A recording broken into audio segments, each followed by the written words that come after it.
Hello friends, आपका अपना YouTube channel math education में आज फिर से दिल से स्वागत करता हूं। पिछले वीडियो में हम लोग जो है क्लास 10 का मैथ में हम लोग प्रश्नावली 1.2 समाप्त कर चुके थे। आज हम लोग इस वीडियो में हम लोग जानेंगे प्रश्नावली 1.3 का परिचय, यानी कि प्रश्नावली 1.3 में किस चीज़ का यूज होगा, किस फार्मूले का यूज होगा, क्या क्या यूज हो सकता है। बात समझ में आ रहा है? ठीक है, तो आइए आपके लिए लेकर आए हैं एक प्रमेय जो आपके बुक में दे रखा है। ये जो है प्रमेय जो है प्रश्नावली 1.3 के लिए बहुत ही इम्पोर्टेंट है, इसलिए इसको आप लोग ध्यान से देखिए। एक बात और आप लोग को बताना चाह रहा हूँ कि हमारा वीडियो थोड़ा लेट आ रहा है, ठीक है, तो आप लोग जो है आएगा लेकिन कंटिन्यू आएगा, लेकिन थोड़ा सा दिक्कत है, इसलिए आपको थोड़ा लेट मिलेगा वीडियो। लेकिन जब हमारा वीडियो कंटिन्यू बनना शुरू हो जाएगा तो कोई दिक्कत नहीं होगा, इसलिए आप हमारे साथ बने रहिएगा, इससे आप लोग घबराइएगा ना, ठीक है। तो ये प्रमेय हमारा क्या कह रहा है। अब प्रमेय देखिए क्या होता है, एक होता है आपका प्रमेय और एक होता है अवगृहित। तो प्रमेय को हम लोग क्या करते हैं, सिद्ध करते हैं, ठीक है। और अवगृहित क्या होता है, अवगृहित आप लोग देखे होंगे 9वीं में आपको अवगृहित दिया होगा, ठीक है। तो अवगृहित होता है वो ये जो है, ये पहले से सिद्ध किया हुआ कथन होता है। क्या होता है, पहले से कोई वस्तु जो है वो बना दिया गया है, ठीक है, मतलब सिद्ध किया हुआ कथन होता है पहले से। आइए जो है हमारा प्रमेय, इसको हम लोग सिद्ध करते हैं। क्या करते हैं, सिद्ध करते हैं। लेकिन इसमें हम लोग जो है इस प्रमेय को हम लोग सिद्ध नहीं करेंगे, बस इसको हम लोग जान लेंगे कि प्रमेय क्या कह रहा है, ठीक है। आइए हम लोग चलते हैं प्रमेय पर। प्रमेय 1.3 आपके बुक में भी दे रखा है, ठीक है। अब देखिए कह रहा है कि मान लीजिए कि P एक अभाज्य संख्या है, P एक का है कोई अभाज्य संख्या है, और आगे कह रहा है यदि P a स्क्वायर को विभाजित करती है, मतलब P जो है a स्क्वायर को क्या करती है, विभाजित करती है, तो P a को भी विभाजित करेगी, जहां a एक धनात्मक पूर्णांक है। क्या है, एक धनात्मक पूर्णांक है। बस समझ में आ रहा है। अब देखिए यहाँ पे दे रखा है आपका, ये दिया है हमारा अभाज्य संख्या। अभाज्य संख्या क्या होता है, पहले इसके बारे में हम लोग समझते हैं, ठीक है। देखिए अभाज्य संख्या क्या होती है, आपको बताया भी गया है अभाज्य संख्या, ठीक है।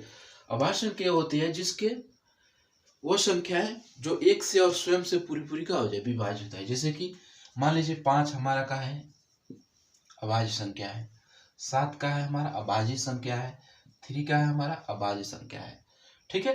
तो ऐसी संख्याएं, ठीक है, अभाज्य संख्या कहलाती हैं। बात समझ में आ रहा है, ठीक है। अब ये प्रमेय कह रहा है, इसको ध्यान से आप लोग समझिए, क्योंकि इसका यूज जो है कंफर्म है प्रश्नावली 1.3 में आएगा ही आएगा। कोई भी सवाल अगर हम हल करेंगे उसमें तो इसका यूज होगा, इसलिए आप लोग जो हमारे साथ बने रहिए तो आपको समझ में आएगा, ठीक है। तो ये जो है प्रमेय कह रही है कि ये जो हमारा 5 जो अभाज्य संख्या है, तो 5 जो है अगर 15 का स्क्वायर को विभाजित कर पा रही है, बात समझ में आ रहा है, मतलब कहने का मतलब यह है 5 जो है अगर 15 का स्क्वायर करने पर अगर वो विभाजित कर पा रहा है, तो 5 जो है वो 15 को भी विभाजित करेगा, मतलब विभाजित मतलब उसको पूर्ण रूप से काट देगा। बात समझ में आ रहा है, ठीक है। ये कहना का चाह रही है प्रमेय, ठीक है।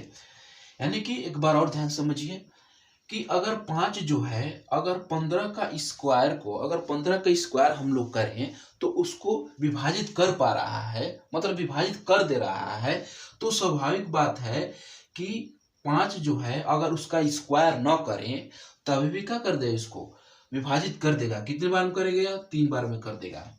बस समझ में आ रहा है, ये कहना चाह रहा है हमारा ये प्रमेय कि अगर कोई आपका अभाज्य संख्या है, अगर इसको स्क्वायर करें तो अगर वो विभाजित कर दे रहा है, तो अगर उसके बाद जो है अगर 5 जो है अगर उसका स्क्वायर न करें, ठीक है, यानी कि 15 का स्क्वायर किए हैं यहाँ पर 15 का स्क्वायर नहीं, केवल 15 ही लिए हैं, ठीक है, तभी भी क्या कर देगा, उसको विभाजित कर देगा। एक और समझिए, जैसे ये भी मान लीजिए 3 हमारा जो है एक हमारा अभाज्य संख्या है। तो अभाज्य संख्या जो है अगर 6 का स्क्वायर में विभाजित अगर कर पा रहा है, मतलब 6 को पूर्ण रूप से अगर काट पा रहा है, ठीक है, तो 3 जो है वो 6 को भी विभाजित करेगा ही करेगा। ये हमारी प्रमेय कह रही है।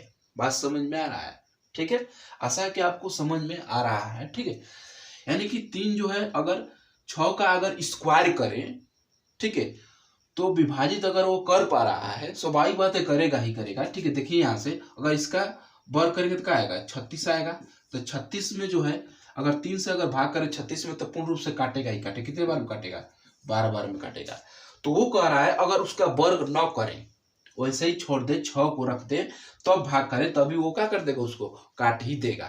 बात समझ में आ रही है? ये हमारी प्रमेय कह रही है। जैसे कि 7 जो है, ठीक है, अगर 14 के स्क्वायर को अगर विभाजित कर रहा है, काट रहा है, तो स्वाभाविक बात है 14 को भी 7 काटेगा, पूर्ण रूप से उसको क्या करेगा, विभाजित करेगा। ये कह रहा है प्रमेय। बात समझ में आ रहा है? जैसे 11 है, ठीक है, अगर 11 जो है अगर 22 के स्क्वायर को, ठीक है, विभाजित कर पा रहा है, तो 11 जो है 22 को भी विभाजित करेगा। ये हमारी प्रमेय कहना चाह रही है। आशा है कि आपको जो है ये प्रमेय 1.3 समझ में आया होगा। ठीक है, तो वही कह रहा है कि P अगर जो है अगर a स्क्वायर को विभाजित कर रहा है, तो P जो है a को भी विभाजित करेगा। ये आपको संख्या पर बताया ही गया है। ठीक है, आशा है कि आपको ये समझ में आया है। और कुछ चीज इसमें हम लोग जानेंगे इसके बाद। ठीक है, कि जो प्रश्नावली 1.3 में आपका जानना जरूरी है। अब हम लोग जानेंगे कि थोड़ा बहुत जो है प्रमेय और अप्रमेय के बारे में समझ ले रहे हैं। क्यों अप्रमेय और प्रमेय के बारे में समझ रहे हैं, यानी कि उसको अंग्रेजी में बोलते हैं रेशनल और इरेशनल। क्यों समझेंगे इनको? क्योंकि उसका यूज भी आगे प्रश्नावली में भी है, और इस प्रश्नावली में भी 1.3 में उसका यूज है। तो आइए हम लोग जो है चलते हैं प्रमेय और अप्रमेय के बारे में थोड़ा बहुत जान लेते हैं। क्योंकि प्रमेय और अप्रमेय के बारे में हम लोग बहुत बार जाने हैं। क्योंकि प्रमेय जो है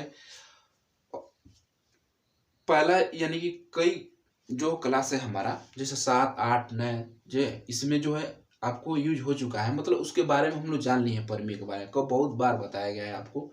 ठीक है, तो आइए हम लोग प्रमेय और अप्रमेय के बारे में समझते हैं। अब देखिए प्रमेय हमारा जो है और अप्रमेय, ठीक है, परिमेय संख्या और हमारा अपरिमेय संख्या।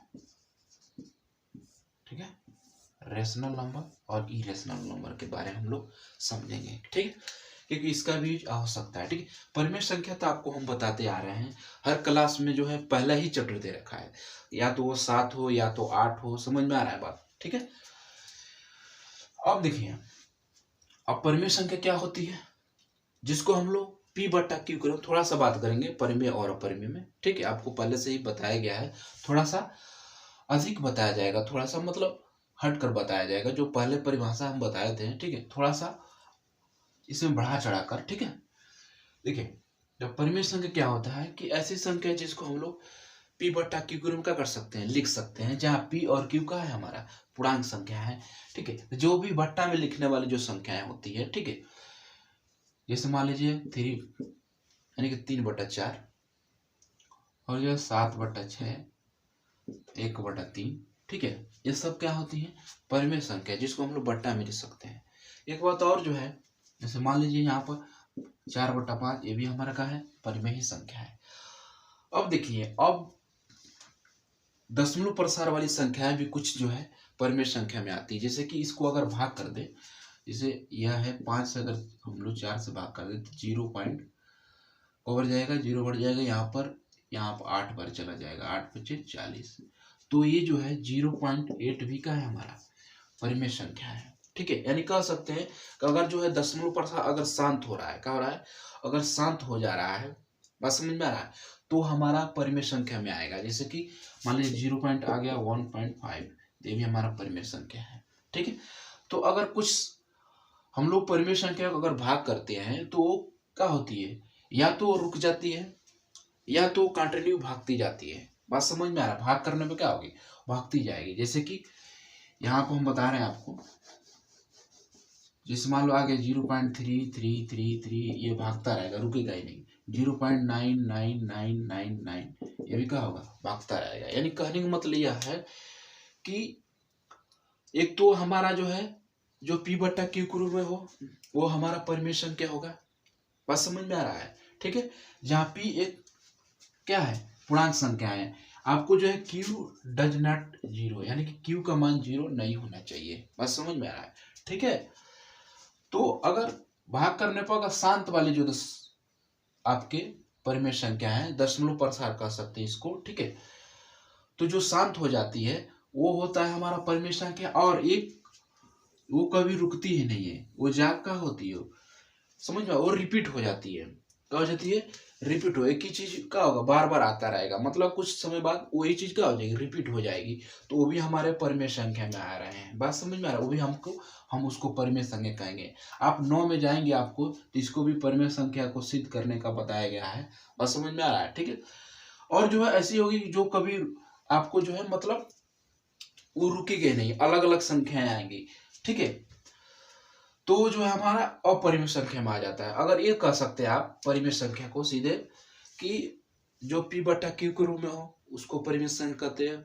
और आपका जो है अगर भाग करने पर वो रुक जा रहा है, शांत हो जा रहा है, तो वो भी हमारा क्या है, परिमेय ही संख्या है। और आपका एक और जो है वो जो है क्या होगा, एक ही चीज बार बार रिपीट होगा, तो वो भी हमारे परिमेय संख्या में ही आएगा। बात समझ में आ रहा है? अब जो है अपरिमेय समझ रहे हैं कि अपरिमेय संख्या क्या होती है। बात समझ में आ रहा है? अपरिमेय जिसको हम लोग P बट्टा Q के रूप में नहीं लिख सकते, सीधी बात। बात समझ में आ रहा है? जैसे कि √2, ठीक है, √3, ठीक है, √11, √5। बात समझ में आ रहा है? ये जो है आपका अपरिमेय संख्या है। बात समझ में आ रहा है? अब ये न कह देना कि इसके नीचे हम लोग 1 लिख सकते हैं। बात समझ में आ रहा है? ठीक है, तो ये जो है आपके क्या है, अपरिमेय संख्याएं हैं। बात समझ में? क्यों, जब इसका हम लोग वर्गमूल निकालेंगे, ठीक है, तो ये जो है ये भागता रहेगा, कभी समाप्त ही नहीं होगा, वो भी अलग अलग आएगा, रिपीट भी नहीं होगा। बस समझ में आ रहा है? ठीक है, इसलिए हमारा क्या है यार, अपरिमेय संख्या। जैसे 0 यानी कि इसका निकालेंगे तो 1.414 ऐसे आता है आपका, मतलब ये चलता रहेगा। बस समझ में? जैसे मान लीजिए √3 का वर्गमूल निकालेंगे तो 1.732, ये भी मतलब आता रहेगा। ठीक है, मतलब कभी समाप्ति ही नहीं होगा। ठीक है, अलग अलग आपका आता रहेगा, इसलिए हमारे कहा है अपरिमेय संख्या है। सीधे कह सकते जिसको P बट्टा Q के रूप में नहीं ले सकते हैं। और एक चीज और जो है, यहाँ को अगर हम लोग 1 कर दें तो आपका जो है परिमेय में क्या होता है, आपका एक ऊपर जो है पूर्णांक, दोनों का पूर्णांक होना जरूरी है। यानी कि P बट्टा Q जो है क्या होना चाहिए, पूर्णांक होना चाहिए। बात समझ में आ रहा है? ठीक है, तो सीधे आप कह सकते हैं कि जिसको हम लोग P बट्टा Q के रूप में नहीं लिख सकते हैं उसको हम लोग क्या कहते हैं, अपरिमेय संख्याएं कहते हैं। बात समझ में आ रहा है? ठीक है, और ज्यादा खेल जो है अपरिमेय संख्याओं को, इसको हम लोग सिद्ध करेंगे। बात समझ में? क्वेश्चन आएगा, आपको बताया जाएगा कि परिमेय संख्या आपको दिया, सिद्ध कीजिए कि √2 जो है हमारा एक अपरिमेय संख्या है। ठीक है, आपको प्रश्नावली 1.3 में ऐसे क्वेश्चन आएंगे सिद्ध करने के लिए। ठीक है, तो आज के लिए जो है आपको इतना रहने दीजिए। इस वीडियो में हम लोग जो है क्या जाने हैं, यानी कि परिमेय 1.3 जाने हैं और परिमेय और अपरिमेय संख्याएं जाने हैं। बात समझ में आ रहा है? ठीक है, तो आशा है कि आपको ये वीडियो अच्छा लगा होगा। आज के लिए इतने।